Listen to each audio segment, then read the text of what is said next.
ଆୟୁବ ଅଧ୍ୟାୟ 29।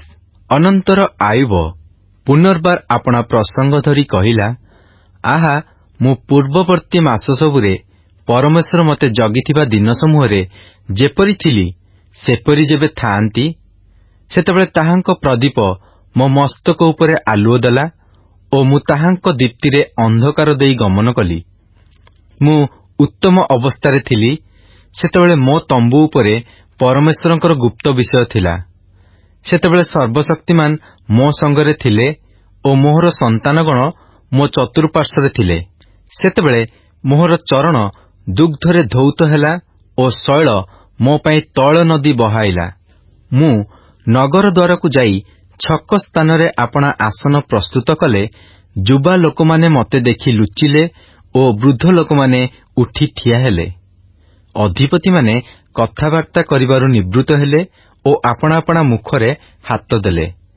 କୁଳୀନମାନଙ୍କ ରବ ନିରସ୍ତ ହେଲା ଓ ସେମାନଙ୍କ ଜିହ୍ୱା ସେମାନଙ୍କ ମୁଖର ତାଳୁକାରେ ଲାଗି ରହିଲା। କାରଣ କର୍ଣ୍ଣ ମୋ କଥା ଶୁଣନ୍ତେ ମୋତେ କଲ୍ୟାଣ କଲା ଓ ଚକ୍ଷୁ ମୋତେ ଦେଖନ୍ତେ ମୋ ପକ୍ଷରେ ସାକ୍ଷ୍ୟ ଦେଲା। ଯେହେତୁ ମୁଁ ଆର୍ତ୍ତନାଦକାରୀ ଦରିଦ୍ରକୁ ମଧ୍ୟ ଅସହାୟ ପିତୃହୀନକୁ ଉଦ୍ଧାର କଲି। ନଷ୍ଟକଳ୍ପ ଲୋକର କଲ୍ୟାଣ ମୋ ଉପରେ ବର୍ତ୍ତିଲା ଓ ମୁଁ ବିଧବାର ହୃଦୟକୁ ଆନନ୍ଦରେ ଗାନ କରାଇଲି। ମୁଁ ଧର୍ମ ପରିଧାନ କଲି ଓ ତାହା ମୋତେ ପରିଧାନ କଲା। ମୋହର ଯଥାର୍ଥିକତା ଆବରଣ ବସ୍ତ୍ର ଓ ମୁକୁଟ ସ୍ୱରୂପ ଥିଲା। ମୁଁ ଅନ୍ଧ ପ୍ରତି ଚକ୍ଷୁ ସ୍ୱରୂପ ଓ ଛୋଟା ପ୍ରତି ଚରଣ ସ୍ୱରୂପ ଥିଲି। ମୁଁ ଦିନହୀନ ପ୍ରତି ପିତା ସ୍ୱରୂପ ଥିଲି ଓ ମୋ ଅଜ୍ଞାତ ଲୋକର ଗୁହାରି ମୁଁ ତଦନ୍ତ କଲି। ଆଉ ମୁଁ ଅଧାର୍ମିକର କଳପାଟି ଭାଙ୍ଗି ପକାଇଲି ଓ ତାହାର ଦନ୍ତରୁ ଶିକାର ଛଡ଼ାଇ ନେଲି। ସେ ସମୟରେ ମୁଁ କହିଲି, ମୁଁ ଆପଣା ବସାରେ ମରିବି ଓ ମୁଁ ବାଲୁକା ପରି ଆପଣା ଦିନ ବୃଦ୍ଧି କରିବି। ମୋହର ଚେର ଜଳ ପର୍ଯ୍ୟନ୍ତ ପ୍ରସାରିତ ହୋଇଅଛି ଓ ମୋହର ଶାଖା ଉପରେ ରାତ୍ରିଯାକ କାକର ଥାଏ। ମୋହର ଗୌରବ ମୋଠାରେ ସତେଜ ଥାଏ ଓ ମୋ ଧନୁ ମୋ ହସ୍ତରେ ନୂତନୀକୃତ ହୁଏ। ଲୋକମାନେ ମୋ ଆଡ଼େ କର୍ଣ୍ଣ ଦେଇ ଅପେକ୍ଷା କଲେ ଓ ମୋହର ପରାମର୍ଶ ପାଇଁ ନୀରବ ରହିଲେ। ମୋ କଥା ଉତ୍ତାରେ ସେମାନେ ଆଉ କଥା କହିଲେ ନାହିଁ। ପୁଣି ମୋ କଥା ସେମାନଙ୍କ ଉପରେ ଟୋପା ଟୋପା ହୋଇ ପଡ଼ିଲା। ଆଉ ଯେପରି ବୃଷ୍ଟି ପାଇଁ ସେପରି ସେମାନେ ମୋ ପାଇଁ ଅପେକ୍ଷା କଲେ ଓ ଯେପରି ଶେଷ ବୃଷ୍ଟି ପାଇଁ ସେପରି ସେମାନେ ଆପଣା ଆପଣା ମୁଖ ପ୍ରଶସ୍ତ କରି ମେଲା କଲେ। ମୁଁ ସେମାନଙ୍କ ପ୍ରତି ହସିଲେ ସେମାନେ ବିଶ୍ୱାସ କଲେ ନାହିଁ ଓ ମୋ ମୁଖର ତେଜ ନିସ୍ତେଜ କଲେ ନାହିଁ। ମୁଁ ସେମାନଙ୍କ ପଥ ମନୋନୀତ କରି ପ୍ରଧାନ ହୋଇ ବସିଲି ଓ ସୈନ୍ୟଦଳ ମଧ୍ୟରେ ରାଜା ପରି ଓ ଶୋକାର୍ତ୍ତମାନଙ୍କର ସାନ୍ତ୍ୱନାକାରୀ ପରି ବାସ କଲି। ଆୟୁବ ଅଧ୍ୟାୟ 30। ମାତ୍ର ଏବେ ମୋ ଅପେକ୍ଷା ଅଳ୍ପ ବୟସ୍କ ଲୋକମାନେ ମୋତେ ପରିହାସ କରନ୍ତି। ସେମାନଙ୍କ ପିତୃଗଣକୁ ମୁଁ ଆପଣା ପଲରକ୍ଷକ କୁକୁରମାନଙ୍କ ସଙ୍ଗେ ରଖିବାକୁ ତୁଚ୍ଛ କଲି। ସେମାନଙ୍କ ବାହୁବଳରେ ମୋହର କି ଲାଭ ହୋଇପାରେ? ସେମାନଙ୍କର ଯୌବନାବସ୍ଥା ନଷ୍ଟ ହୋଇଅଛି। ସେମାନେ ଦରିଦ୍ରତା ଓ ଦୁର୍ଭିକ୍ଷ ସକାଶୁ କ୍ଷୀଣ ହୋଇଅଛନ୍ତି। ସେମାନେ ଘୋର ଉତ୍ସନ୍ନତା ଓ ଶୂନ୍ୟତାରେ ଶୁଷ୍କ ଭୂମି ଚର୍ବଣ କରନ୍ତି। ସେମାନେ ବୁଦା ନିକଟରୁ ବିସ୍ୱାଦୁ ଶାକ ଛିଣ୍ଡାନ୍ତି ଓ ରେତମ ବୃକ୍ଷର ମୂଳ ସେମାନଙ୍କର ଆହାର। ସେମାନେ ମନୁଷ୍ୟମାନଙ୍କ ମଧ୍ୟରୁ ତାଡ଼ିତ ହୋଇଅଛନ୍ତି। ଲୋକ ଯେପରି ଚୋର ପଛରେ ସେପରି ସେମାନଙ୍କ ପଛରେ ଡାକ ପକାନ୍ତି। ସେମାନେ ଉପତ୍ୟକାର ବିଦୀର୍ଣ୍ଣ ସ୍ଥାନରେ ପୃଥିବୀର ଓ ଶୈଳର ଗର୍ତ୍ତରେ ବାସ କରିବେ। ସେମାନେ ବୁଦା ମଧ୍ୟରେ ଗଧ ପରି ବୋବାନ୍ତି। ସେମାନେ ବିଛୁଆତି ବନରେ ରୁଣ୍ଡ ହୁଅନ୍ତି। ସେମାନେ ମୂର୍ଖମାନଙ୍କର ସନ୍ତାନ। ସେମାନେ ଇତର ଲୋକଙ୍କ ସନ୍ତାନ। ସେମାନେ କୋରଡ଼ା ଖାଇ ଦେଶରୁ ତଡ଼ା ଯାଇଥିଲେ। ମାତ୍ର ଏବେ ମୁଁ ସେମାନଙ୍କର ଗୀତ ସ୍ୱରୂପ ହୋଇଅଛି। ହଁ, ମୁଁ ସେମାନଙ୍କର ଗଳ୍ପ ସ୍ୱରୂପ ହୋଇଅଛି। ସେମାନେ ମୋତେ ଘୃଣା କରନ୍ତି। ସେମାନେ ମୋଠାରୁ ଦୂରରେ ଠିଆ ହୁଅନ୍ତି ଓ ମୋ ସମ୍ମୁଖରେ ଛେପ ପକାଇବାକୁ ଡରନ୍ତି ନାହିଁ। କାରଣ ସେ ଆପଣା ରଜ୍ଜୁ ଫିଟାଇ ମୋତେ କ୍ଲେଶ ଦେଇଅଛନ୍ତି। ଏଣୁ ସେମାନେ ମୋ ସାକ୍ଷାତରେ ଲଗାମ ପକାଇ ଦେଇଅଛନ୍ତି। ଇତର ଲୋକମାନେ ମୋ ଡାହାଣରେ ଉଠନ୍ତି। ସେମାନେ ମୋ ଚରଣ ଘୁଞ୍ଚାଇ ଦିଅନ୍ତି ଓ ସେମାନେ ମୋ ବିରୁଦ୍ଧରେ ବିନାଶର ମାର୍ଗ ପ୍ରସ୍ତୁତ କରନ୍ତି। ସେମାନେ ମୋର ପଥ ବିଗାଡ଼ନ୍ତି, ସେମାନେ ମୋ ବିପଦକୁ ଅଗ୍ରସର କରନ୍ତି। ଅସହାୟ ଲୋକମାନେ ହିଁ ତାହା କରନ୍ତି। ସେମାନେ ପ୍ରଶସ୍ତ ଭଗ୍ନ ସ୍ଥାନ ଦେଇ ଆସିଲା ପରି ଆସନ୍ତି। ଉଜାଡ଼ ମଧ୍ୟରେ ସେମାନେ ମୋ ଉପରେ ଗଡ଼ନ୍ତି। ନାନା ପ୍ରକାର ତ୍ରାସ ମୋତେ ଆକ୍ରମଣ କରିଅଛି। ତାହା ସବୁ ବାୟୁ ପରି ମୋହର ସମ୍ଭ୍ରମ ଘଉଡ଼ାନ୍ତି ଓ ମୋହର ମଙ୍ଗଳ ମେଘ ପରି ବହିଯାଇଅଛି। ପୁଣି ଏବେ ମୋର ପ୍ରାଣ ମୋ ଅନ୍ତରରେ ତରଳିଯାଏ। କ୍ଲେଶର ଦିନ ସବୁ ମୋତେ ଆକ୍ରାନ୍ତ କରିଅଛି। ରାତ୍ରିକାଳରେ ମୋହର ଅସ୍ଥି ସବୁ ମୋ ଭିତରେ ବିଦ୍ଧ ହୁଏ ଓ ମୋତେ କାମୁଡ଼ିବା ବେଦନା ସବୁ ବିଶ୍ରାମ ନିଅନ୍ତି ନାହିଁ। ମୋ ରୋଗର ପ୍ରବଳ ଶକ୍ତିରେ ମୋ ବସ୍ତ୍ର ବିକୃତ ହୋଇଅଛି। ତାହା ମୋ ଜାମାର ଗଳାପଟି ପରି ମୋତେ ଚାରିଆଡ଼େ ବାନ୍ଧେ। ସେ ମୋତେ ପଙ୍କରେ ପକାଇ ଦେଇଅଛନ୍ତି, ଆଉ ମୁଁ ଧୂଳି ଓ ଭସ୍ମ ପରି ହୋଇଅଛି। ମୁଁ ତୁମ୍ଭକୁ ଡାକ ପକାଉଅଛି, ମାତ୍ର ତୁମ୍ଭେ ମୋତେ ଉତ୍ତର ଦେଉନାହଁ। ମୁଁ ଠିଆ ହେଲେ ତୁମ୍ଭେ ମୋତେ ଅନାଉଅଛ। ତୁମ୍ଭେ ମୋ ପ୍ରତି ନିଷ୍ଠୁର ହୋଇଯାଇଅଛ। ତୁମ୍ଭେ ଆପଣା ହସ୍ତର ପରାକ୍ରମରେ ମୋତେ ତାଡ଼ନା କରୁଅଛ। ତୁମ୍ଭେ ମୋତେ ବାୟୁକୁ ଉଠାଇ ତହିଁ ଉପରେ ମୋତେ ଚଢ଼ାଉଅଛ ଓ ବତାସରେ ତୁମ୍ଭେ ମୋତେ ଲୀନ କରୁଅଛ। କାରଣ ମୁଁ ଜାଣେ ତୁମ୍ଭେ ମୋତେ ମୃତ୍ୟୁ ନିକଟକୁ ଓ ସମସ୍ତ ପ୍ରାଣୀ ପାଇଁ ନିରୂପିତ ଗୃହକୁ ଆଣିବ। ନିଶ୍ଚୟ ଭଗ୍ନ ଗୃହାଦିର ରାଶି ବିରୁଦ୍ଧରେ ସେ ଆପଣା ହସ୍ତ ବଢ଼ାଇବେ ନାହିଁ। ତଥାପି ଜଣେ ଆପଣା ବିନାଶ ସମୟରେ ଏହିସବୁ ବିଷୟ ସକାଶୁ ଆର୍ତ୍ତନାଦ କରିପାରେ। ମୁଁ କି ଦୁଃଖରେ ଥିବା ଲୋକ ପାଇଁ ରୋଦନ କଲି ନାହିଁ? ଦିନହୀନ ପାଇଁ କି ମୋହର ପ୍ରାଣ ଦୁଃଖିତ ନୋହିଲା? ମୁଁ ମଙ୍ଗଳ ଅପେକ୍ଷା କରିବା ବେଳେ ଅମଙ୍ଗଳ ଉପସ୍ଥିତ ହେଲା।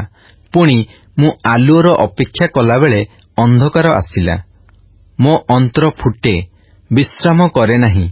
ମୋ ଉପରେ କ୍ଲେଶର ଦିନ ସବୁ ଉପସ୍ଥିତ ହୋଇଅଛି। ମୁଁ ସୂର୍ଯ୍ୟ ବିନା ମ୍ଳାନ ହୋଇ ବୁଲୁଥାଏ। ମୁଁ ସମାଜରେ ଠିଆ ହୋଇ ସାହାଯ୍ୟ ପାଇଁ ଆର୍ତ୍ତନାଦ କରେ। ମୁଁ ଶୃଗାଳମାନଙ୍କର ଭାଇ ଓ ଉଷ୍ଟ୍ରପକ୍ଷୀଙ୍କର ସଙ୍ଗୀ ହୋଇଅଛି। ମୋହର ଚର୍ମ କୃଷ୍ଣବର୍ଣ୍ଣ ହୋଇ ମୋଠାରୁ ଝଡ଼ି ପଡ଼ୁଅଛି ଓ ମୋ ଅସ୍ଥି ସବୁ ଉତ୍ତାପରେ ଦଗ୍ଧ ହେଉଅଛି। ତେଣୁ ମୋହର ବୀଣା ଶୋକରେ ଓ ମୋହର ବଂଶୀ କ୍ରନ୍ଦନକାରୀମାନଙ୍କ ସ୍ୱରରେ ପରିଣତ ହୋଇଅଛି। ଆୟୁବ ଅଧ୍ୟାୟ 31। ମୁଁ ଆପଣା ଚକ୍ଷୁ ସଙ୍ଗେ ନିୟମ କଲି, ତେବେ ମୁଁ ଯୁବତୀ ପ୍ରତି କିପରି ଅନାଇବି? କାରଣ ଊର୍ଦ୍ଧ୍ୱସ୍ଥ ପରମେଶ୍ୱରଙ୍କଠାରୁ ପ୍ରାପ୍ତ ଅଂଶ କଣ ଓ ଉପରିସ୍ଥ ସର୍ବଶକ୍ତିମାନଙ୍କଠାରୁ ପ୍ରାପ୍ତ ଅଧିକାର କଣ? ତାହା କି ଅଧାର୍ମିକମାନଙ୍କ ପ୍ରତି ବିପଦ ଓ ଅଧର୍ମାଚାରୀମାନଙ୍କ ପ୍ରତି ଦୁର୍ଗତି ନୁହେଁ?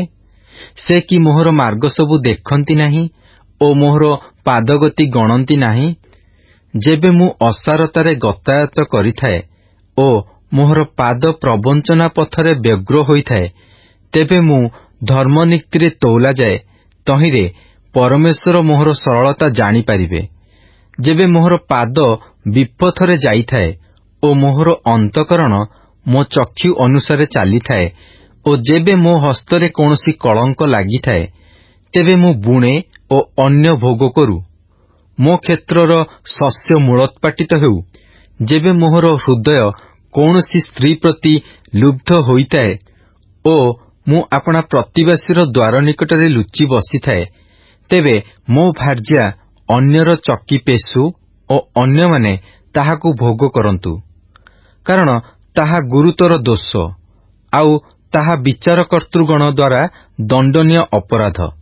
କାରଣ ତାହା ସର୍ବନାଶକ ଗ୍ରାସକାରୀ ଅଗ୍ନି ଓ ମୋ ସର୍ବସ୍ୱର ମୂଳୋତ୍ପାଟନ କରନ୍ତା। ମୋ ଦାସ କି ଦାସୀ ମୋ ସଙ୍ଗେ ବିରୋଧ କଲେ, ଯେବେ ମୁଁ ସେମାନଙ୍କର ଗୁହାରି ତୁଚ୍ଛ କରିଥାଏ, ତେବେ ପରମେଶ୍ୱର ଉଠିଲେ ମୁଁ କଣ କରିବି? ଓ ସେ ତତ୍ତ୍ୱ କଲେ ମୁଁ ତାହାଙ୍କୁ କି ଉତ୍ତର ଦେବି? ଯେ ମୋତେ ଗର୍ଭରେ ନିର୍ମାଣ କଲେ, ସେ କି ତାହାକୁ ନିର୍ମାଣ କଲେ ନାହିଁ? ଓ ଏକ ବ୍ୟକ୍ତି କି ଗର୍ଭରେ ଆମ୍ଭମାନଙ୍କୁ ଗଢ଼ି ନାହାନ୍ତି? ଯେବେ ମୁଁ ଦରିଦ୍ରମାନଙ୍କୁ ସେମାନଙ୍କ ବାଞ୍ଛିତ ବିଷୟରୁ ଅଟକାଇଥାଏ, ଅବା ବିଧବାର ଦୃଷ୍ଟି ମ୍ଳାନ କରିଥାଏ, ଅଥବା ଆପଣାର ଖାଦ୍ୟ ଏକା ଖାଇଥାଏ ଓ ପିତୃହୀନ ତହିଁରୁ ଖାଇ ନଥାଏ, ମାତ୍ର ପିତା ନିକଟରେ ବଢ଼ିଲା ପରି ସେ ମୋହର ବାଲ୍ୟାବସ୍ଥାରୁ ମୋ ନିକଟରେ ବଢ଼ିଲା ଓ ମୋ ଜନ୍ମଠାରୁ ମୁଁ ବିଧବାର ପଥ ପ୍ରଦର୍ଶକ ହୋଇଅଛି, ମୁଁ କାହାକୁ ବସ୍ତ୍ରାଭାବରେ ମୃତକଳ୍ପ ଅବା ଦିନହୀନକୁ ଉଲ୍ଲଙ୍ଗ ଦେଖିଲେ ଯେବେ ତାହାର କଟିଦେଶ ମୋତେ ଆଶୀର୍ବାଦ କରିନଥାଏ ଓ ସେ ମୋ ମେସଲମରେ ଉଷ୍ମ ହୋଇନଥାଏ, ମୁଁ ନଗର ଦ୍ୱାରରେ ନିଜ ଉପକାରୀକି ଦେଖି ଯେବେ ପିତୃହୀନ ବିରୁଦ୍ଧରେ ଆପଣା ହସ୍ତ ଉଠାଇଥାଏ, ତେବେ ମୋ ସ୍କନ୍ଦ ସନ୍ଧିସ୍ଥାନରୁ ଖସିପଡ଼ୁ ଓ ମୋ ବାହୁ ଅସ୍ଥିରୁ ଭାଙ୍ଗିଯାଉ। କାରଣ ପରମେଶ୍ୱରଙ୍କଠାରୁ ବିପଦ ମୋ ପ୍ରତି ଭୟାନକ ଥିଲା ଓ ତାହାଙ୍କ ମହତ୍ତ୍ୱ ହେତୁରୁ ମୁଁ କିଛି କରିପାରିଲି ନାହିଁ। ଯେବେ ମୁଁ ସୁବର୍ଣ୍ଣକୁ ଆଶାଭୂମି କରିଥାଏ ଓ ତୁମ୍ଭେ ମୋହର ଆଶ୍ରୟ ବୋଲି ଶୁଦ୍ଧ ସୁବର୍ଣ୍ଣକୁ କହିଥାଏ, ମୋହର ସମ୍ପଦ ଅତିଶୟ ହେବାରୁ ଓ ମୋହର ହସ୍ତ ବହୁତ ଲାଭ କରିବାରୁ ଯେବେ ମୁଁ ଆନନ୍ଦ କରିଥାଏ, ସୂର୍ଯ୍ୟ ଦୀପ୍ତି ଦେବାବେଳେ ଓ ଚନ୍ଦ୍ର ଜ୍ୟୋତ୍ସ୍ନାରେ ଗତି କରିବା ବେଳେ ଯେବେ ମୁଁ ତହିଁ ପ୍ରତି ଦୃଷ୍ଟି କରିଥାଏ, ପୁଣି ମୋହର ଅନ୍ତଃକରଣ ଗୋପନରେ ପ୍ରଲୋଭିତ ହୋଇଥାଏ ଓ ମୋ ମୁଖ ମୋ ହସ୍ତକୁ ଚୁମ୍ବନ କରିଥାଏ, ତେବେ ତାହା ହିଁ ବିଚାରକର୍ତ୍ତୃଗଣ ଦ୍ୱାରା ଦଣ୍ଡନୀୟ ଅପରାଧ ହୁଅନ୍ତା। ପୁଣି ମୁଁ ଊର୍ଦ୍ଧ୍ୱବାସୀ ପରମେଶ୍ୱରଙ୍କ ନିକଟରେ ମିଥ୍ୟାବାଦୀ ହୁଅନ୍ତି। ମୋ ଘୃଣାକାରୀର ବିନାଶରେ ଯେବେ ମୁଁ ଆନନ୍ଦ କରିଥାଏ ଅବା ଅମଙ୍ଗଳ ତାହାର ଉଦ୍ଦେଶ୍ୟ ପାଇବା ବେଳେ ଦର୍ପ କରିଥାଏ, ମାତ୍ର ମୁଁ ଅଭିଶାପ ଦେଇ ତାହାର ଜୀବନ ମାଗିବା ନିମନ୍ତେ ପାପ କରିବାକୁ ଆପଣା ମୁଖ ଦେଇନାହିଁ। ମୋ ତମ୍ବୁସ୍ଥିତ ଲୋକେ କି କହିନଥାନ୍ତି, ତାହାର ଦତ୍ତ ମାଂସରେ ଯେ ତୃପ୍ତ ହୋଇନାହିଁ, ଏପରି ଜଣକୁ କିଏ ପାଇପାରେ? ବିଦେଶୀ ଦାଣ୍ଡରେ ରାତ୍ରିକ୍ଷେପଣ କଲା ନାହିଁ, ମାତ୍ର ମୁଁ ପଥିକ ନିମନ୍ତେ ଦ୍ୱାର ମୁକ୍ତ କଲି। ଯେବେ ମୁଁ ଆପଣା ବକ୍ଷସ୍ଥଳରେ ନିଜ ଅଧର୍ମ ଗୁପ୍ତ କରିବା ଦ୍ୱାରା ଆଦମ ପରି ଅପରାଧ ଢାଙ୍କିଥାଏ, ମହାଜନତାକୁ ଭୟ କରିବାରୁ ଓ ଗୋଷ୍ଠୀୟମାନଙ୍କ ତୁଚ୍ଛତା ମୋତେ ତ୍ରସ୍ତ କରିବାରୁ ଯେବେ ମୁଁ ନୀରବ ହୋଇ ଦ୍ୱାର ବାହାରକୁ ଯାଇନଥାଏ, ଆଃ, କେହି ଯେବେ ମୋ କଥା ଶୁଣିବାକୁ ଥାଆନ୍ତା, ଏହି ଦେଖ ମୋହର ସ୍ୱାକ୍ଷର, ସର୍ବଶକ୍ତିମାନ ମୋତେ ଉତ୍ତର ଦେଉନ୍ତୁ ଓ ମୋ ପ୍ରତିବାଦୀ ମୋହର ଯେଉଁ ଦୋଷପତ୍ର ଲେଖିଅଛି ତାହା ଯେବେ ମୁଁ ପାଆନ୍ତି, ତେବେ ନିଶ୍ଚୟ ମୁଁ ଆପଣା ସ୍କନ୍ଧରେ ତାହା ବହନ୍ତି ଓ ମୁକୁଟ ପରି ତାହା ବାନ୍ଧନ୍ତି। ମୁଁ ଆପଣା ପାଦଗତିର ସଂଖ୍ୟା ତାହାକୁ ଜଣାନ୍ତି, ରାଜା ପରି ତାହାର ନିକଟକୁ ଯାଆନ୍ତି। ଯେବେ ମୋ ଭୂମି ମୋ ପ୍ରତିକୂଳରେ କ୍ରନ୍ଦନ କରେ ଓ ତହିଁର ଲଙ୍ଗଳ ସିଆର ସବୁ ଏକତ୍ର ରୋଦନ କରନ୍ତି, ଯେବେ ମୁଁ ମୂଲ୍ୟ ବିନା ତହିଁର ଫଳ ଭୋଗ କରିଥାଏ ଅବା ତହିଁର ଅଧିକାରୀମାନଙ୍କ ପ୍ରାଣନାଶର କାରଣ ହୋଇଥାଏ, ତେବେ ଗହମ ବଦଳେ କଣ୍ଟକଲତା ଓ ଯବ ବଦଳେ ବିଷବୃକ୍ଷ ବଢ଼ୁ। ଆୟୁବର ବାକ୍ୟ ସମାପ୍ତ। ଆୟୁବ ଅଧ୍ୟାୟ 32। ଏହି ରୂପେ ଆୟୁବ ନିଜ ଦୃଷ୍ଟିରେ ଧାର୍ମିକ ହେବାରୁ ଏହି 3 ଜଣ ଉତ୍ତର ଦେବାରୁ କ୍ଷାନ୍ତ ହେଲେ। ତହିଁରେ ରାମ ଗୋଷ୍ଠୀଜାତ ବୁସିୟ ବାର୍ଖେଲର ପୁତ୍ର ଇଲିହୁର କ୍ରୋଧ ପ୍ରଜ୍ୱଳିତ ହେଲା। ଆୟୁବ ବିରୁଦ୍ଧରେ ତାହାର କ୍ରୋଧ ପ୍ରଜ୍ୱଳିତ ହେଲା, କାରଣ ସେ ପରମେଶ୍ୱରଙ୍କ ଅପେକ୍ଷା ଆପଣାକୁ ଧାର୍ମିକ ମଣିଲା। ମଧ୍ୟ ତାହାର 3 ବନ୍ଧୁଙ୍କ ପ୍ରତିକୂଳରେ ତାହାର କ୍ରୋଧ ପ୍ରଜ୍ୱଳିତ ହେଲା, କାରଣ ସେମାନେ କୌଣସି ଉତ୍ତର ଦେଇ ନ ପାରିଲେ ହେଁ ଆୟୁବକୁ ଦୋଷୀ କରିଥିଲେ। ସେମାନେ ଇଲିହୁଠାରୁ ପ୍ରାଚୀନ ଥିବାରୁ ଇଲିହୁ ଆୟୁବକୁ କଥା କହିବା ପାଇଁ ଅପେକ୍ଷା କରିଥିଲା। ପୁଣି ସେ ସେହି 3 ଜଣଙ୍କ ମୁଖରେ କୌଣସି ଉତ୍ତର ନଥିବାର ଦେଖି ତାହାର କ୍ରୋଧ ପ୍ରଜ୍ୱଳିତ ହେଲା।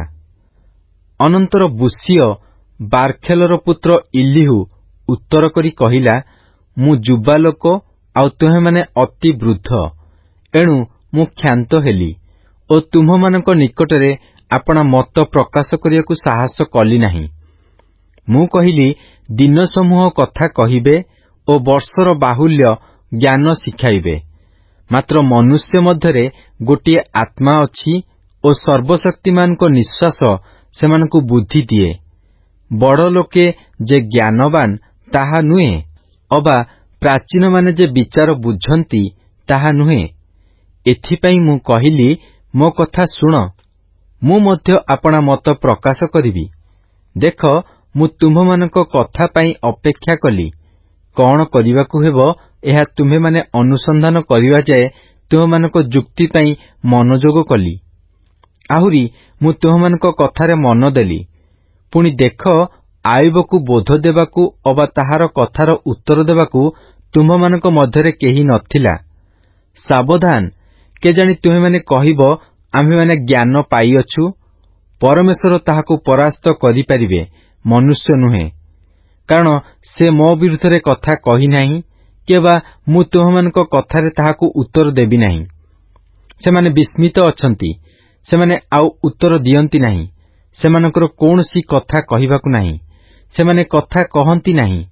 ସେମାନେ ତୁନି ହୋଇ ଠିଆ ହୁଅନ୍ତି, ଆଉ ଉତ୍ତର ଦିଅନ୍ତି ନାହିଁ ବୋଲି କି ମୁଁ ଅପେକ୍ଷା କରିବି? ମୁଁ ମଧ୍ୟ ଆପଣାର ଉତ୍ତର ଦେବି, ମୁଁ ଆପଣାର ମତ ପ୍ରକାଶ କରିବି। କାରଣ ମୁଁ ବାକ୍ୟରେ ପରିପୂର୍ଣ୍ଣ, ମୋର ଅନ୍ତରସ୍ଥ ଆତ୍ମା ମୋତେ ପ୍ରବର୍ତ୍ତାଏ। ଦେଖ, ମୋ ଉଦର ବନ୍ଦ ଦ୍ରାକ୍ଷାରସ ତୁଲ୍ୟ, ନୂତନ କୁମ୍ପା ପରି ତାହା ଫାଟିବାକୁ ଉଦ୍ୟତ। ମୁଁ ଉଚ୍ଛ୍ୱାସ ପାଇବା ପାଇଁ କଥା କହିବି, ମୁଁ ଓଷ୍ଠାଦର ଫିଟାଇ ଉତ୍ତର ଦେବି। ବିନୟ କରୁଅଛି, ମୋତେ କୌଣସି ଲୋକର ମୁଖାପେକ୍ଷା କରିବାକୁ ଦିଅ ନାହିଁ, କିମ୍ବା ମୁଁ କୌଣସି ଲୋକର ଚାଟୁବାଦ କରିବି ନାହିଁ। କାରଣ ମୁଁ ଚାଟୁବାଦ କରି ଜାଣେ ନାହିଁ, କଲେ ମୋହର ସୃଷ୍ଟିକର୍ତ୍ତା ଶୀଘ୍ର ମୋତେ ସଂହାର କରିବେ। ଆଇବ ଅଧ୍ୟାୟ 34।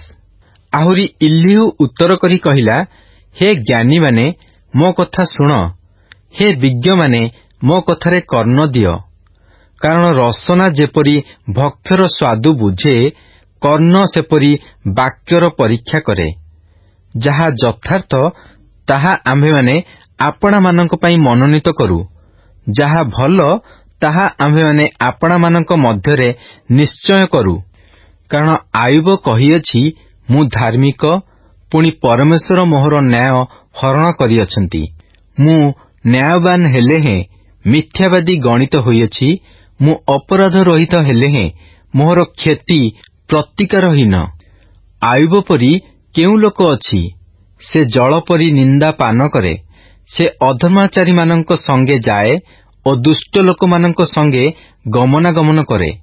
କାରଣ ସେ କହିଅଛି, ପରମେଶ୍ୱରଙ୍କଠାରେ ଆନନ୍ଦ କଲେ ମନୁଷ୍ୟର କିଛି ଲାଭ ନାହିଁ। ହେ ବୁଦ୍ଧିମାନ ଲୋକେ, ମୋ କଥା ଶୁଣ। ପରମେଶ୍ୱର ଯେ ଦୁଷ୍କର୍ମ କରିବେ, ଏହା ତାହାଙ୍କଠାରୁ ଦୂରେ ଥାଉ, ଓ ସର୍ବଶକ୍ତିମାନ ଯେ ଅଧର୍ମ କରିବେ, ଏହା ତାହାଙ୍କଠାରୁ ଦୂରେ ଥାଉ। ମନୁଷ୍ୟର କର୍ମାନୁସାରେ ସେ ତାହାକୁ ଫଳ ଦେବେ, ଓ ପ୍ରତ୍ୟେକ ଲୋକକୁ ତାହାର ଆଚରଣ ପ୍ରମାଣେ ଫଳ ଭୋଗ କରାଇବେ। ନିଶ୍ଚୟ ପରମେଶ୍ୱର ଦୁଷ୍ଟାଚରଣ କରିବେ ନାହିଁ, ସର୍ବଶକ୍ତିମାନ ବିଚାର ବିପରୀତ କରିବେ ନାହିଁ। କିଏ ତାହାଙ୍କୁ ପୃଥିବୀର କର୍ତ୍ତୃତ୍ୱ ଭାର ଦେଲା, ଅବା କିଏ ସମୁଦାୟ ଜଗତର ନିରୂପଣ କରିଅଛି? ଯେବେ ସେ ମନୁଷ୍ୟ ଉପରେ ଆପଣା ମନ ଦେବେ, ଯେବେ ସେ ତାହାର ଆତ୍ମା ଓ ନିଶ୍ୱାସ ଆପଣା ନିକଟରେ ସଂଗ୍ରହ କରିବେ, ତେବେ ସକଳ ପ୍ରାଣୀ ଏକତ୍ର ବିନଷ୍ଟ ହେବେ ଓ ମନୁଷ୍ୟ ପୁନର୍ବାର ଧୂଳିରେ ମିଶିଯିବ। ତୁମ୍ଭର ବିବେଚନା ଥିଲେ ଏହା ଶୁଣ, ମୋ ବାକ୍ୟର ରବରେ ମନୋଯୋଗ କର। ଯେ ନ୍ୟାୟ ଘୃଣା କରେ, ସେ କି ଶାସନ କରିବ? ଓ ଯେ ଧାର୍ମିକ ଓ ପରାକ୍ରମୀ, ତାହାଙ୍କୁ କି ତୁମ୍ଭେ ଦୋଷୀ କରିବ? ରାଜାକୁ ତୁମ୍ଭେ ଅଧମ, ଅବା ଅଧିପତିମାନଙ୍କୁ ତୁମେମାନେ ଦୁଷ୍ଟ ବୋଲି କହିବାର କି ଉପଯୁକ୍ତ? ତେବେ ଯେ ଅଧିପତିମାନଙ୍କର ମୁଖାପେକ୍ଷା କରନ୍ତି ନାହିଁ, ଅବା ସମସ୍ତେ ତାହାଙ୍କ ହସ୍ତକୃତ କର୍ମ ହେବାରୁ ଦରିଦ୍ର ଅପେକ୍ଷା ଧନୀ କି ବିଶେଷ ଜ୍ଞାନ କରନ୍ତି ନାହିଁ, ତାହାଙ୍କୁ ଏପରି କହିବା କେତେ ଅଧିକ ଅନୁପଯୁକ୍ତ? ସେମାନେ ମୁହୂର୍ତ୍ତକେ ଅର୍ଦ୍ଧରାତ୍ରରେ ହିଁ ମରନ୍ତି। ଲୋକମାନେ କମ୍ପିତ ହୋଇ ପ୍ରାଣତ୍ୟାଗ କରନ୍ତି ଓ ବିକ୍ରମୀମାନେ ବିନା ହସ୍ତକ୍ଷେପରେ ଦୂରୀକୃତ ହୁଅନ୍ତି। କାରଣ ମନୁଷ୍ୟର ମାର୍ଗ ପ୍ରତି ତାହାଙ୍କର ଦୃଷ୍ଟି ଅଛି ଓ ସେ ତାହାର ସବୁ ଗତି ଦେଖନ୍ତି। ଯେଉଁଠାରେ ଅଧର୍ମାଚାରୀଗଣ ଲୁଚି ପାରନ୍ତି, ଏପରି ଅନ୍ଧକାର ଓ ମୃତ୍ୟୁଛାୟା ନାହିଁ। କାରଣ ମନୁଷ୍ୟର ପରମେଶ୍ୱରଙ୍କ ସାକ୍ଷାତରେ ବିଚାରାର୍ଥେ ଯିବାକୁ ହେବ ବୋଲି ତାହା ବିଷୟ ଦୀର୍ଘ ବିବେଚନା କରିବାର ତାହାଙ୍କର ଆବଶ୍ୟକ ନାହିଁ। ସେ ଅନୁଦ୍ଦେଶ୍ୟ ଉପାୟରେ ପରାକ୍ରାନ୍ତ ଲୋକମାନଙ୍କୁ ଖଣ୍ଡ ଖଣ୍ଡ କରନ୍ତି ଓ ସେମାନଙ୍କ ସ୍ଥାନରେ ଅନ୍ୟମାନଙ୍କୁ ସ୍ଥାପନ କରନ୍ତି। ଏହେତୁ ସେ ସେମାନଙ୍କ କର୍ମର ତତ୍ତ୍ୱ ନିଅନ୍ତି, ପୁଣି ସେ ରାତ୍ରିରେ ସେମାନଙ୍କୁ ଓଲଟାଇ ପକାନ୍ତି, ତହିଁରେ ସେମାନେ ବିନଷ୍ଟ ହୁଅନ୍ତି। ସେ ଅନ୍ୟମାନଙ୍କ ଦୃଷ୍ଟିଗୋଚରରେ ଦୁଷ୍ଟ ଲୋକଙ୍କୁ ପ୍ରହାର କଲାପରି ସେମାନଙ୍କୁ ପ୍ରହାର କରନ୍ତି। କାରଣ ସେମାନେ ତାହାଙ୍କ ଅନୁଗମନରୁ ବିମୁଖ ହେଲେ ଓ ତାହାଙ୍କର କୌଣସି ମାର୍ଗ ଆଦର କରିବାକୁ ଅନିଚ୍ଛୁକ ହେଲେ। ଏହି ରୂପେ ସେମାନେ ତାହାଙ୍କ ଛାମୁରେ ଦରିଦ୍ରର କ୍ରନ୍ଦନ ଉପସ୍ଥିତ କରାଇଲେ। ତହୁଁ ସେ ଦୁଃଖୀର କ୍ରନ୍ଦନ ଶୁଣିଲେ। ସେ ଶାନ୍ତି ଦେଲେ କିଏ ଦୋଷ ଦେଇପାରେ? ଓ ସେ ଆପଣା ମୁଖ ଆଚ୍ଛାଦନ କଲେ କିଏ ତାହାଙ୍କୁ ଦେଖିପାରେ? ଏହା କୌଣସି ଗୋଷ୍ଠୀ ଅବା କୌଣସି ବ୍ୟକ୍ତି ପ୍ରତି କରାଗଲେ ଏକ ସମାନ ଥାଏ। ଏଣୁ ଅଧାର୍ମିକ ଲୋକ ରାଜତ୍ୱ କରେ ନାହିଁ। ଲୋକମାନଙ୍କୁ ଫାନ୍ଦରେ ପକାଇବାକୁ କେହି ନଥାଏ। କାରଣ କେହି କି ପରମେଶ୍ୱରଙ୍କୁ କହିଅଛି, ମୁଁ ଶାସ୍ତି ଭୋଗ କରୁଅଛି, ଆଉ ଦୋଷ କରିବି ନାହିଁ। ଯାହା ମୁଁ ଜାଣୁନାହିଁ ତାହା ତୁମ୍ଭେ ମୋତେ ଶିଖାଅ। ଯେବେ ମୁଁ ଅପରାଧ କରିଅଛି ତେବେ ଆଉ ତାହା କରିବି ନାହିଁ। ତାହାଙ୍କ ଦତ୍ତ ପ୍ରତିଫଳ କି ତୁମ୍ଭ ଇଚ୍ଛାମତ ହେବ ଯେ ତୁମ୍ଭେ ତାହା ଅଗ୍ରାହ୍ୟ କରୁଅଛ? କାରଣ ମନୋନୀତ କରିବାର ତୁମ୍ଭର କର୍ମ ମୋହର ନୁହେଁ। ଏଥିପାଇଁ ଯାହା ତୁମ୍ଭେ ଜାଣ ତାହା କୁହ। ବୁଦ୍ଧିମାନ ଲୋକେ ଏବଂ ମୋ କଥା ଶ୍ରବଣକାରୀ ପ୍ରତ୍ୟେକ ଜ୍ଞାନୀ ଲୋକ ମୋତେ କହିବେ। ଆୟୁବ ନ ଜାଣି କଥା କହେ ଓ ତାହାର କଥା ସବୁ ଜ୍ଞାନ ବର୍ଜିତ। ଆୟୁବ ଶେଷ ପର୍ଯ୍ୟନ୍ତ ପରୀକ୍ଷିତ ହେଉ, କାରଣ ସେ ଦୁଷ୍ଟ ଲୋକମାନଙ୍କ ପରି ଉତ୍ତର ଦେଇଅଛି। ଯେଣୁ ସେ ଆପଣା ପାପରେ ବିଦ୍ରୋହ ଭାବ ଯୋଗ କରୁଅଛି। ସେ ଆମ୍ଭମାନଙ୍କ ମଧ୍ୟରେ ହାତ ତାଳି ଦେଉଅଛି ଓ ପରମେଶ୍ୱରଙ୍କ ପ୍ରତିକୂଳରେ ଅନେକ କଥା କହୁଅଛି। ଆୟୁବ ଅଧ୍ୟାୟ 33। ଯାହା ହେଉ ବିନୟ କରୁଅଛି, ହେ ଆୟୁବ, ମୋ କଥା ଶୁଣ ଓ ମୋହର ସମସ୍ତ ବାକ୍ୟରେ କର୍ଣ୍ଣପାତ କର। ଏବେ ଦେଖ, ମୁଁ ଆପଣା ମୁଖ ଫିଟାଉଅଛି। ମୋ ଜିହ୍ୱା ମୋ ମୁଖ ଭିତରେ କଥା କହିଅଛି। ମୋ ବାକ୍ୟ ମୋ ଅନ୍ତଃକରଣର ସରଳତା ପ୍ରକାଶ କରିବ ଓ ମୋହର ଓଷ୍ଠାଦର ଯାହା ଜାଣେ ତାହା ସରଳ ଭାବରେ କହିବ। ପରମେଶ୍ୱରଙ୍କ ଆତ୍ମା ମୋତେ ସୃଷ୍ଟି କରିଅଛନ୍ତି ଓ ସର୍ବଶକ୍ତିମାନଙ୍କ ନିଶ୍ୱାସ ମୋତେ ଜୀବନ ଦିଅନ୍ତି। ତୁମ୍ଭେ ପାରିଲେ ମୋତେ ଉତ୍ତର ଦିଅ। ମୋ ସମ୍ମୁଖରେ ଆପଣା ବାକ୍ୟ ସଜାଇ ଠିଆ ହୁଅ। ଦେଖ, ପରମେଶ୍ୱରଙ୍କ ପ୍ରତି ତୁମ୍ଭେ ଯେପରି, ମୁଁ ସେପରି ଅଟେ। ମୁଁ ମଧ୍ୟ ମୃତ୍ତିକାରୁ ନିର୍ମିତ ହୋଇଅଛି। ଦେଖ, ମୋହର ଭୟାନକତା ତୁମ୍ଭକୁ ଭୀତ କରିବ ନାହିଁ, କିମ୍ବା ମୋହର ଭାର ତୁମ୍ଭ ଉପରେ ଭାରି ହେବ ନାହିଁ। ନିଶ୍ଚୟ ତୁମ୍ଭେ ମୋହର କର୍ଣ୍ଣଗୋଚରରେ କହିଅଛ ଓ ମୁଁ ତୁମ୍ଭ ବାକ୍ୟର ରବ ଶୁଣିଅଛି। ଯଥା, ମୁଁ ସୂଚୀ, ଅପରାଧ ରହିତ, ମୁଁ ନିର୍ଦ୍ଦୋଷ, ମଧ୍ୟ ମୋଠାରେ ଅଧର୍ମ ନାହିଁ। ଦେଖ, ସେ ମୋ ଛିଦ୍ର ଅନ୍ୱେଷଣ କରନ୍ତି। ସେ ମୋତେ ଆପଣା ଶତ୍ରୁ ବୋଲି ଗଣନ୍ତି। ସେ ଯନ୍ତାରେ ମୋହର ପାଦ ରଖନ୍ତି। ସେ ମୋହର ସମସ୍ତ ପଥ ନିରୀକ୍ଷଣ କରନ୍ତି। ଦେଖ, ମୁଁ ତୁମ୍ଭକୁ ଉତ୍ତର ଦେବି। ଏ ବିଷୟରେ ତୁମ୍ଭେ ଯଥାର୍ଥ ନୁହଁ। କାରଣ ପରମେଶ୍ୱର ମନୁଷ୍ୟ ଅପେକ୍ଷା ମହାନ ଅଟନ୍ତି। ତୁମ୍ଭେ କାହିଁକି ତାହାଙ୍କ ସଙ୍ଗେ ବିବାଦ କରୁଅଛ? ଯେଣୁ ସେ ଆପଣାର କୌଣସି ବିଷୟର କାରଣ ଜଣାନ୍ତି ନାହିଁ। ପରମେଶ୍ୱର ଥରେ କହନ୍ତି, ଦୁଇଥର ହିଁ କହନ୍ତି, ତଥାପି ମନୁଷ୍ୟ ତହିଁରେ ମନ ଦିଏ ନାହିଁ। ସ୍ୱପ୍ନରେ, ରାତ୍ରିକାଳୀନ ଦର୍ଶନରେ, ମନୁଷ୍ୟମାନେ ଘୋର ନିଦ୍ରାରେ ମଗ୍ନ ହେବାବେଳେ, ଶଯ୍ୟାରେ ଘୁମାଇବା ବେଳେ ସେ ମନୁଷ୍ୟମାନଙ୍କର କର୍ଣ୍ଣ ମୁକ୍ତ କରନ୍ତି ଓ ସେମାନଙ୍କ ଶିକ୍ଷା ମୋହରାଙ୍କିତ କରନ୍ତି। ତଦ୍ୱାରା ସେ ମନୁଷ୍ୟକୁ ତାହାର ସଂକଳ୍ପରୁ ନିବୃତ୍ତ କରନ୍ତି ଓ ମନୁଷ୍ୟଠାରୁ ଅହଙ୍କାର ଗୁପ୍ତ କରନ୍ତି। ସେ ତାହାର ପ୍ରାଣକୁ ଗର୍ତ୍ତରୁ ଓ ତାହାର ଜୀବନକୁ ଖଡ୍ଗାଘାତରୁ ଅଟକାଇ ରଖନ୍ତି। ମଧ୍ୟ ସେ ଆପଣା ଶଯ୍ୟାରେ ବ୍ୟଥା ଦ୍ୱାରା ଓ ଆପଣା ଅସ୍ଥି ମଧ୍ୟରେ ନିରନ୍ତର ଯୁଦ୍ଧ ଦ୍ୱାରା ଶାସ୍ତି ପାଏ। ତେଣୁ ତାହାର ଜୀବନ ଆହାରକୁ ଓ ତାହାର ପ୍ରାଣ ସୁସ୍ୱାଦୁ ଭକ୍ଷ୍ୟକୁ ଘୃଣା କରେ। ତାହାର ମାଂସ କ୍ଷୟ ପାଇ ଅଦୃଶ୍ୟ ହୁଏ ଓ ତାହାର ଅଦୃଶ୍ୟ ଥିବା ଅସ୍ଥି ସବୁ ଦେଖାଯାଏ। ଆହୁରି ତାହାର ପ୍ରାଣ ଗର୍ତ୍ତର ଓ ତାହାର ଜୀବନ ସଂହାରକର ସନ୍ନିକଟ ହୁଏ। ଯେବେ ମନୁଷ୍ୟକୁ ତାହାର କର୍ତ୍ତବ୍ୟତା ଦେଖାଇବା ପାଇଁ ତାହା ସଙ୍ଗେ ଜଣେ ଦୂତ, ସହସ୍ର ମଧ୍ୟରୁ ଜଣେ ଅର୍ଥକାରକ ଥାଏ, ତେବେ ସେ ତାହାକୁ କୃପା କରି କହିବେ, ଗର୍ତ୍ତ ଗମନରୁ ତାହାକୁ ଉଦ୍ଧାର କର। ମୁଁ ପ୍ରାୟଶ୍ଚିତ ପାଇଅଛି। ତାହାର ମାଂସ ବାଳକର ମାଂସ ଅପେକ୍ଷା ସତେଜ ହେବ। ସେ ଆପଣା ଯୌବନ ଦିନ ପୁନର୍ବାର ପାଇବ। ସେ ପରମେଶ୍ୱରଙ୍କ ନିକଟରେ ପ୍ରାର୍ଥନା କରେ ଓ ସେ ତାହା ପ୍ରତି ପ୍ରସନ୍ନ ହୁଅନ୍ତି। ତେଣୁ ସେ ଆନନ୍ଦରେ ତାହାଙ୍କ ମୁଖ ଦର୍ଶନ କରେ, ଆଉ ସେ ମନୁଷ୍ୟକୁ ତାହାର ଧାର୍ମିକତା ପୁନର୍ବାର ଦିଅନ୍ତି। ସେ ମନୁଷ୍ୟମାନଙ୍କ ସାକ୍ଷାତରେ ଗାନ କରି କହେ, ମୁଁ ପାପ କରିଅଛି ଓ ନ୍ୟାୟର ବିପରୀତ କରିଅଛି ଓ ତାହା ମୋହର ଲାଭଜନକ ହୋଇନାହିଁ। ସେ ମୋହର ପ୍ରାଣକୁ ଗର୍ତ୍ତଗମନରୁ ମୁକ୍ତ କରିଅଛନ୍ତି ଓ ମୋହର ଜୀବନ ଆଲୁଅ ଦେଖିବ। ଦେଖ, ମନୁଷ୍ୟ ଯେପରି ଜୀବିତ ଲୋକଙ୍କ ଦୀପ୍ତିରେ ଦୀପ୍ତିମାନ ହେବ, ଏଥିପାଇଁ ଗର୍ତ୍ତରୁ ତାହାର ପ୍ରାଣ ଫେରାଇ ଆଣିବାକୁ ପରମେଶ୍ୱର ତାହା ସହିତ 2 ଥର ମଧ୍ୟ 3 ଥର ଏହିସବୁ ବ୍ୟବହାର କରନ୍ତି। ହେ ଆଇବ, ମନୋଯୋଗ କରି ମୋ କଥା ଶୁଣ। ତୁମ୍ଭେ ନୀରବ ହୁଅ, ମୁଁ କଥା କହିବି। ତୁମ୍ଭର କହିବାର କୌଣସି ବିଷୟ ଥିଲେ ମୋତେ ଉତ୍ତର ଦିଅ। କୁହ, କାରଣ ତୁମ୍ଭକୁ ନିର୍ଦ୍ଦୋଷ କରିବାକୁ ମୋର ଇଚ୍ଛା। ନୋହିଲେ ମୋ କଥା ଶୁଣ, ନୀରବ ହୁଅ, ଆଉ ମୁଁ ତୁମ୍ଭକୁ ଜ୍ଞାନ ଶିଖାଇବି। ଆଇବ ଅଧ୍ୟାୟ 35। ଆହୁରି ଇଲିହୁ ଉତ୍ତର କରି କହିଲା, ତୁମ୍ଭେ କି ଏହାକୁ ଆପଣାର ନ୍ୟାୟ ବୋଲି ଜ୍ଞାନ କରୁଅଛ? ଅବା କହୁଅଛ, ପରମେଶ୍ୱରଙ୍କ ଧାର୍ମିକତା ଅପେକ୍ଷା ମୋହର ଧାର୍ମିକତା ଅଧିକ? ଏଥିପାଇଁ କି ତୁମ୍ଭେ କହୁଅଛ, ଏଥିରୁ ମୋହର କେଉଁ ଫଳ ହେବ? ଓ ପାପ କଲେ ଯେଉଁ ଲାଭ ହୁଅନ୍ତା, ତହିଁରୁ କେଉଁ ଅଧିକ ଲାଭ ମୋହର ହେବ? ମୁଁ ତୁମ୍ଭକୁ ଓ ତୁମ୍ଭ ସଙ୍ଗେ ତୁମ୍ଭ ସଙ୍ଗୀମାନଙ୍କୁ ଉତ୍ତର ଦେବି। ଗଗନମଣ୍ଡଳ ପ୍ରତି ଦୃଷ୍ଟି କରି ଅନାଅ ଓ ତୁମ୍ଭ ଅପେକ୍ଷା ଉଚ୍ଚ ଆକାଶମଣ୍ଡଳକୁ ଦେଖ। ତୁମ୍ଭେ ପାପ କଲେ ପରମେଶ୍ୱରଙ୍କ ବିରୁଦ୍ଧରେ କ'ଣ କର?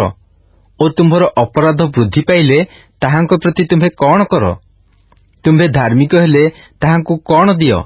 ଅବା ସେ ତୁମ୍ଭ ହସ୍ତରୁ କ'ଣ ପାଆନ୍ତି? ତୁମ୍ଭର ଦୁଷ୍ଟତା ତୁମ୍ଭ ତୁଲ୍ୟ ମନୁଷ୍ୟର କ୍ଷତି କରିପାରେ ଓ ତୁମ୍ଭର ଧାର୍ମିକତା ମନୁଷ୍ୟ ସନ୍ତାନର ଲାଭ କରିପାରେ। ଉପଦ୍ରବର ବାହୁଲ୍ୟ ସକାଶୁ ଲୋକେ କ୍ରନ୍ଦନ କରନ୍ତି, ବଳବାନର ବାହୁ ସକାଶୁ ସେମାନେ ସାହାଯ୍ୟ ପାଇଁ ଡାକ ପକାନ୍ତି। ମାତ୍ର ଯେ ରାତ୍ରିକାଳେ ଗାନ ପ୍ରଦାନ କରନ୍ତି, ଯେ ପୃଥିବୀର ପଶୁମାନଙ୍କ ଅପେକ୍ଷା ଆମ୍ଭମାନଙ୍କୁ ଅଧିକ ଶିକ୍ଷା ଦିଅନ୍ତି ଓ ଆକାଶର ପକ୍ଷୀଗଣ ଅପେକ୍ଷା ଆମ୍ଭମାନଙ୍କୁ ଅଧିକ ଜ୍ଞାନବାନ କରନ୍ତି, ଏପରି ମୋହର ସୃଷ୍ଟିକର୍ତ୍ତା ପରମେଶ୍ୱର କାହାନ୍ତି? ଏହା କେହି ନ କହେ। ଦୁଷ୍ଟ ଲୋକଙ୍କ ଅହଙ୍କାର ସକାଶୁ ସେମାନେ କ୍ରନ୍ଦନ କରନ୍ତି, ମାତ୍ର କେହି ଉତ୍ତର ଦିଏ ନାହିଁ। ନିଶ୍ଚୟ ପରମେଶ୍ୱର ଅସାର କଥା ଶୁଣିବେ ନାହିଁ, କିଏ ବା ସର୍ବଶକ୍ତିମାନ ତାହା ଆଦର କରିବେ ନାହିଁ। ତୁମ୍ଭେ ତ କହୁଅଛ, ମୁଁ ପରମେଶ୍ୱରଙ୍କୁ ଦେଖୁ ନାହିଁ, ବିଚାର ତାହାଙ୍କ ସମ୍ମୁଖରେ ଅଛି ଓ ମୁଁ ତାହାଙ୍କୁ ଅପେକ୍ଷା କରୁଅଛି। ତେବେ ମୁଁ ଏହି କଥାକୁ କେତେ ଅନାଦର କରିବି।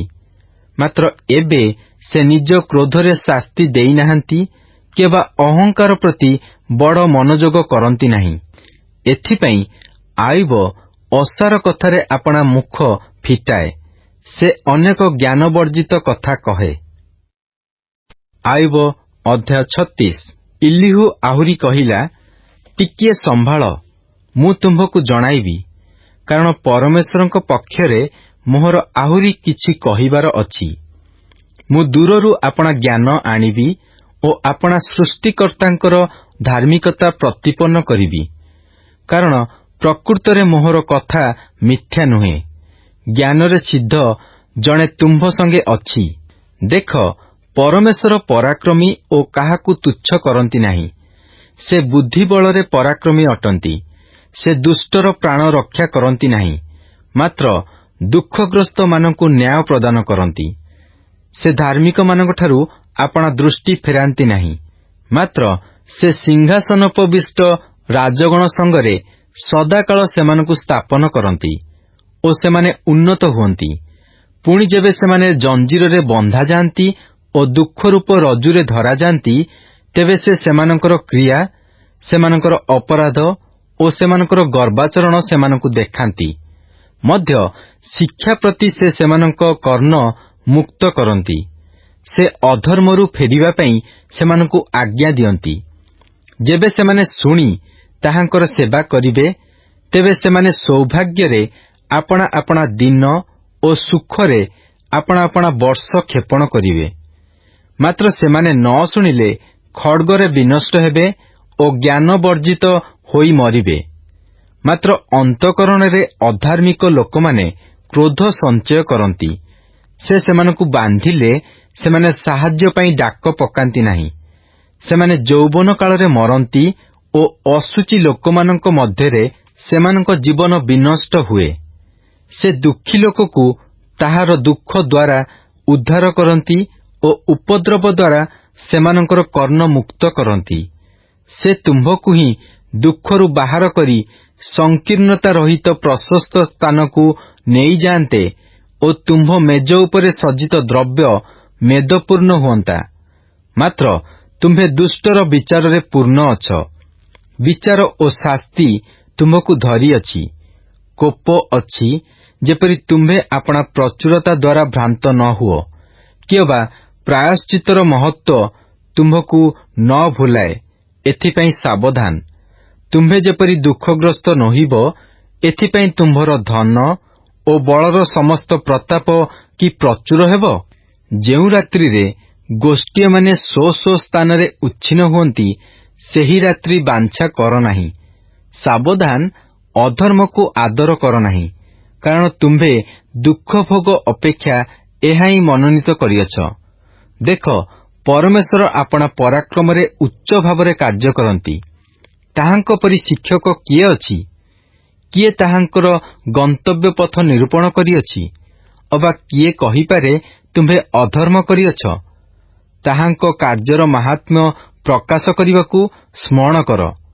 ଲୋକମାନେ ତହିଁର କୀର୍ତ୍ତନ କରିଅଛନ୍ତି। ସମସ୍ତ ଲୋକ ତହିଁ ପ୍ରତି ନିରୀକ୍ଷଣ କରିଅଛନ୍ତି। ମନୁଷ୍ୟ ଦୂରରୁ ତାହା ଦେଖେ। ଦେଖ, ପରମେଶ୍ୱର ମହାନ ଓ ଆମ୍ଭେମାନେ ତାହାଙ୍କୁ ଜାଣୁନାହୁଁ। ତାହାଙ୍କ ବର୍ଷର ସଂଖ୍ୟା ଅନନୁସନ୍ଦେହ। କାରଣ ସେ ଜଳବିନ୍ଦୁ ସବୁ ଆକର୍ଷଣ କରନ୍ତି, ତାହା ବୃଷ୍ଟି ରୂପେ ତାହାଙ୍କ ବାଷ୍ପରୁ ପଡ଼େ। ଆକାଶ ତାହା ଢାଳିଦିଏ ଓ ମନୁଷ୍ୟ ଉପରେ ତାହା ବହୁଳ ରୂପେ ବର୍ଷେ। ମେଘମାଳାର ପ୍ରସାରଣ ଓ ତାହାଙ୍କ ଚନ୍ଦ୍ରାତପର ଗର୍ଜନ କି କେହି ବୁଝିପାରେ? ଦେଖ, ସେ ଆପଣା ଚତୁର୍ଦିଗରେ ନିଜ ଦୀପ୍ତି ବିସ୍ତାର କରନ୍ତି। ପୁଣି ସେ ସମୁଦ୍ରର ତଳଭାଗ ଆବୃତ କରନ୍ତି, କାରଣ ସେ ଏସବୁ ଦ୍ୱାରା ଗୋଷ୍ଠୀବର୍ଗର ଶାସନ କରନ୍ତି। ସେ ବହୁଳ ପରିମାଣରେ ଆହାର ଦିଅନ୍ତି। ସେ ବିଦ୍ୟୁତରେ ଆପଣା ହସ୍ତ ଆଚ୍ଛାଦନ କରନ୍ତି ଓ ଲକ୍ଷ୍ୟସ୍ଥଳ ଆଘାତ କରିବାକୁ ଆଜ୍ଞା ଦିଅନ୍ତି। ତହିଁର ଶବ୍ଦ ତାହାଙ୍କ ବିଷୟରେ ପରିଚୟ ଦିଏ। ପଶୁପଲ ମଧ୍ୟ ଆଗାମୀ ତୋଫାନ ବିଷୟ ଜଣାନ୍ତି। ଆୟୋବ ଅଧ୍ୟାୟ 37। ଏଥିରେ ମଧ୍ୟ ମୋହର ହୃଦୟ କମ୍ପମାନ ହେଉଅଛି ଓ ସ୍ୱସ୍ଥାନରୁ ଅନ୍ତରିତ ହେଉଅଛି। ତୁମ୍ଭେମାନେ ତାହାଙ୍କ ରବର ଶବ୍ଦ ଓ ତାହାଙ୍କ ମୁଖ ନିର୍ଗତ ସ୍ୱର ଶୁଣ। ସେ ତାହା ସମୁଦାୟ ଆକାଶର ଅଧସ୍ଥାନକୁ ଓ ଆପଣା ବିଦ୍ୟୁତ୍କୁ ପୃଥିବୀର ପ୍ରାନ୍ତ ପର୍ଯ୍ୟନ୍ତ ପ୍ରେରଣ କରନ୍ତି। ତହିଁ ପଛେ ଏକ ରବ ଗର୍ଜନ କରଇ। ସେ ଆପଣା ମହତ୍ତ୍ୱର ରବରେ ବଜ୍ରନାଦ କରନ୍ତି ଓ ତାହାଙ୍କ ରବ ଶୁଣାଗଲା ବେଳେ ସେ ତାହା ସବୁ ନିବୃତ୍ତ କରନ୍ତି ନାହିଁ। ପରମେଶ୍ୱର ଆପଣା ରବରେ ଆଶ୍ଚର୍ଯ୍ୟ ରୂପେ ଗର୍ଜନ କରନ୍ତି। ସେ ଆମ୍ଭମାନଙ୍କ ବୋଧର ଅଗମ୍ୟ ମହତ୍ କାର୍ଯ୍ୟ କରନ୍ତି। କାରଣ ସେ ହିମକୁ କହନ୍ତି, ତୁମ୍ଭେ ପୃଥିବୀରେ ପଡ଼। ସେ ସାମାନ୍ୟ ବୃଷ୍ଟିକି ଓ ଆପଣାର ପ୍ରବଳ ବୃଷ୍ଟିକି ସେହିପରି କହନ୍ତି, ଯେପରି ତାହାଙ୍କର ସୃଷ୍ଟ ସମସ୍ତ ମନୁଷ୍ୟ ତାହା ଜାଣିପାରିବେ। ଏଥିପାଇଁ ସେ ପ୍ରତ୍ୟେକ ମନୁଷ୍ୟର ହସ୍ତ ମୋହରାଙ୍କିତ କରନ୍ତି। ସେତେବେଳେ ପଶୁମାନେ ଆଶ୍ରୟସ୍ଥାନକୁ ଯାଆନ୍ତି ଓ ଆପଣା ଆପଣା ଗହ୍ୱରରେ ରହନ୍ତି। ଦକ୍ଷିଣସ୍ଥ ମଣ୍ଡଳରୁ ବତାସ ଆସେ ଓ ଉତ୍ତରରୁ ଶୀତ ଆସେ। ପରମେଶ୍ୱରଙ୍କ ନିଶ୍ୱାସରେ ହିମାନି ଜନ୍ମେ ଓ ଜଳରାଶିର ବିସ୍ତୃତ ସଂକୀର୍ଣ୍ଣ ହୁଏ। ଆହୁରି ସେ ନିବିଡ଼ ମେଘକୁ ଆର୍ଦ୍ରତାରେ ପୂର୍ଣ୍ଣ କରନ୍ତି। ସେ ଆପଣା ବିଦ୍ୟୁତ୍ର ମେଘ ବିସ୍ତାର କରନ୍ତି।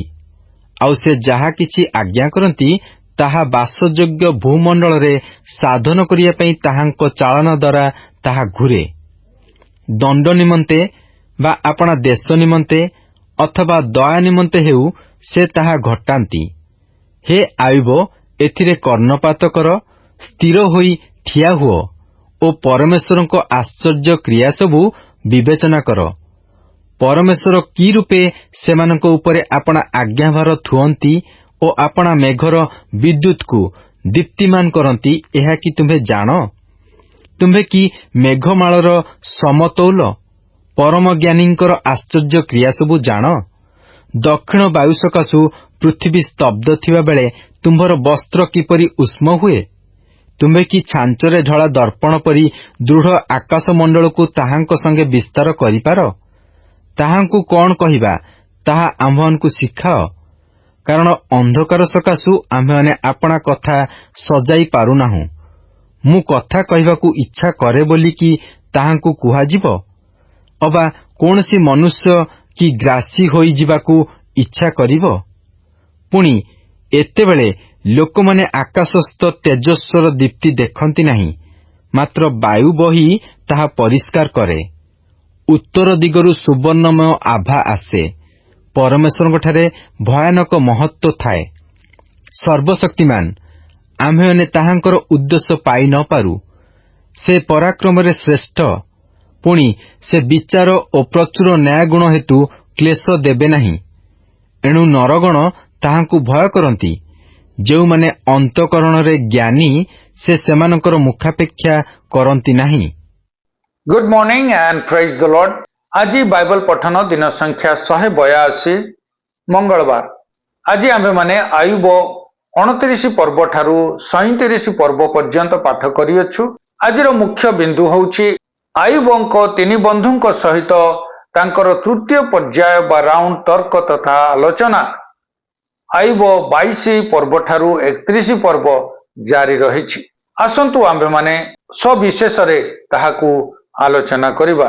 ସେ ତାଙ୍କ ଅତୀତର ଖୁସିର ଦିନଗୁଡ଼ିକୁ ସ୍ମରଣ କରି କୁହନ୍ତି ଯେ ତାଙ୍କ ଧାର୍ମିକ ଜୀବନ ଈଶ୍ୱରଙ୍କ ଅନୁଗ୍ରହ ଥିଲା ଏବଂ ସେ ତାଙ୍କ ବର୍ତ୍ତମାନର କରୁଣ ଦୁଃଖଭୋଗ ପ୍ରତି ବିଳାପ କରୁ କରୁ ଅତୀତର ଖୁସିର ଦିନଗୁଡ଼ିକ ପୁନର୍ବାର ଫେରିଆସନ୍ତା କି ବୋଲି ବାଞ୍ଛା କରୁଥିଲେ। ମାତ୍ର ଆୟୁବ ଈଶ୍ୱରଙ୍କୁ ଦୋଷାରୋପ କଲେ ନାହିଁ, ବରଂ ଏହି ସମସ୍ତ ଘଟଣା ଯେ ଈଶ୍ୱରଙ୍କ ସାର୍ବଭୌମତା ଦ୍ୱାରା ହୋଇଅଛି ବୋଲି ସେ ବିଶ୍ୱାସ କରୁଥିଲେ। ଆୟୁବ ଆଉ ନୀରବରେ ଛିଡ଼ା ହେଉନାହାନ୍ତି। ଈଶ୍ୱରଙ୍କ ଅଦାଲତରେ ଆୟୁବ ଉଭା ହୋଇଥିବା ସଦୃଶ୍ୟ 31 ଅଧ୍ୟାୟ ତାଙ୍କ ନିର୍ଦ୍ଦୋଷତାର ସାକ୍ଷ୍ୟ ଗୋଟି ଗୋଟି କରି ଉପସ୍ଥାପନ କରେ। ସେ ନୈତିକ ଓ ସାମାଜିକ ଭାବରେ ଗୋଟିଏ ଯଥାର୍ଥ ଜୀବନ ବଞ୍ଚିଛନ୍ତି ଓ ଆଧ୍ୟାତ୍ମିକ ଭାବରେ ମଧ୍ୟ ଈଶ୍ୱରଙ୍କ ବ୍ୟତୀତ ଆଉ କାହାରି ଉପରେ ନିର୍ଭର ନ କରି ଏକ ଯଥାର୍ଥ ଜୀବନ ବଞ୍ଚିଛନ୍ତି। ଏହା ଈଶ୍ୱରଙ୍କ ବିରୁଦ୍ଧରେ ମକଦ୍ଦମା ରୁଜୁ କରିବା ସଦୃଶ ଅଟେ।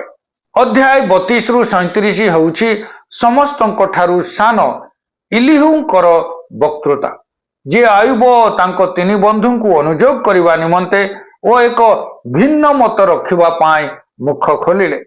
ଈଶ୍ୱରଙ୍କ ପ୍ରତି ରୁକ୍ଷ ନ ହୋଇ ଈଶ୍ୱରଙ୍କ ମହାନତା ବିଷୟରେ ଶିକ୍ଷା ଗ୍ରହଣ କରିବା ପାଇଁ ସେ ଆୟୁବଙ୍କୁ କହିଲେ।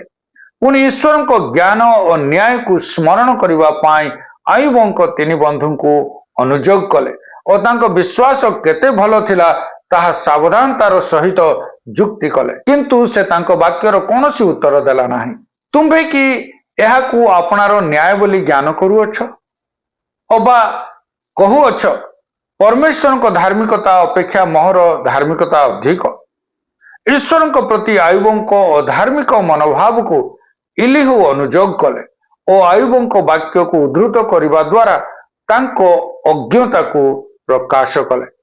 ଆୟୁବ 35 ପର୍ବ 2 ଆଉ 3 ପଦ, ପୁଣି 16 ପଦ। ଆୟୁବ କହିଲେ ଯେ ଈଶ୍ୱର ତାଙ୍କ ମକଦ୍ଦମାର ଉତ୍ତର ଦେବେ। 35 ପର୍ବ ତାର 14 ପଦ। ଇଲିହୁ ଈଶ୍ୱରଙ୍କ କାର୍ଯ୍ୟର ପ୍ରଶଂସା କଲେ ଓ ଈଶ୍ୱରଙ୍କ ପ୍ରଶଂସା କରିବା ପାଇଁ ତାଙ୍କୁ ବାଧ୍ୟ କଲେ। 36 ପର୍ବ 24 ପଦ। ଏହା ଥିଲା ଆଜିର ପଠିତ ଶାସ୍ତ୍ରାଂଶର ସାରାଂଶ। ଖ୍ରୀଷ୍ଟଙ୍କ ଠାରେ ଏକତ୍ର। ଆହା, ଏହା କି ଆଶୀର୍ବାଦର ବିଷୟ ଅଟେ।